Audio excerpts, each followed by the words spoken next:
Fez uma troca de embreagem, mas ficou ruim de engatar, então se liga na dica do platô caído. 3 kits de embreagens novos, uma embalagem tá bem bonita, a outra tá bem bagunçada, a terceira tá mais ou menos, mas não se deixe levar pelas aparências. Vamos testar as molas tangenciais dos 3 platôs. E essa é uma das 3 molas tangenciais que puxam o platô quando a gente aciona a embreagem, liberando o disco. 10 milímetros de curso, platô número 1. Primeira mola, é isso mesmo, porque tem 3 molas, uma pode estar torta e as outras não, e você vai acabar errando no diagnóstico. Então, mola número 1, puxando o platô normalmente aqui, a mola chapa ou mola tangencial, bacana. Vamos para a mola número 2 do primeiro platô.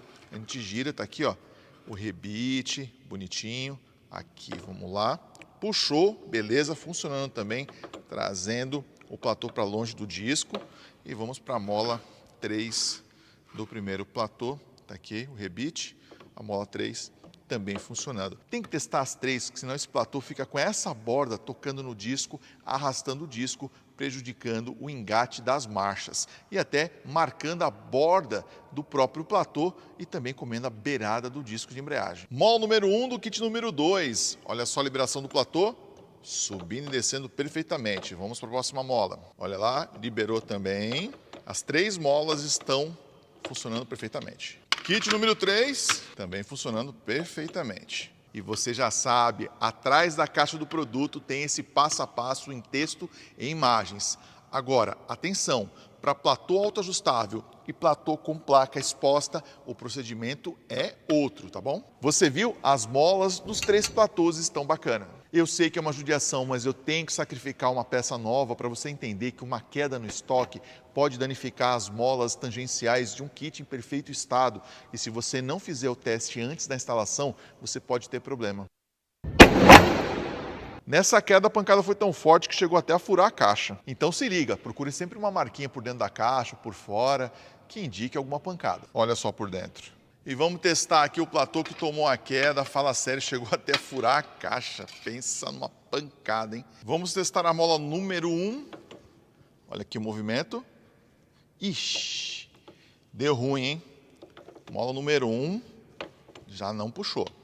Vamos girar aqui, mola número 2. Ixi, também não puxou. Mola número 3. Não puxou também. Esse platô já era. Essa chapinha aqui vai fazer o papel da mola chapa ou mola tangencial. Ela está sempre puxando o platô para cima. Só que na hora que esse platô cai no chão e dá uma pancada, ela que era uma peça elástica, com movimento elástico, ela é deformada e acaba tendo uma deformação plástica, isso mesmo. E aí você perde a eficiência dela. Então ela tem um momento elástico e aqui um momento plástico. E aí, com a queda e o peso do platô, o tranco é tão forte que ela deforma e perde sua função elástica. E aí o platô que está encostado no disco, a hora que você desarma a embreagem, ele não é puxado pela mola, e aí você tem um platô tocando o disco o tempo todo e uma dificuldade de engate de marchas. A mola tangencial está tão fraca que a gente percebe uma folga entre o platô e o diafragma com a própria mão. E por incrível que pareça, essas molas são muito eficientes, têm grande durabilidade e resistência, mas quando cai no chão, excede o seu limite. E eu já vi isso aqui acontecer com outras marcas, até mesmo com peça genuína. Se você instalar sem testar, você pode ter retrabalho. Dia 15 é o dia do cliente e a Schaeffler traz essa dica para você, amigo mecânico, aplicar um kit de embreagem da Look com eficiência, evitando o retrabalho. Então tem que testar as molas tangenciais. Sim, porque o kit de repente pode cair no estoque, na movimentação aí do transporte e assim vai. Então tá aí, parabéns clientes. Dia 15 de setembro é o dia de vocês.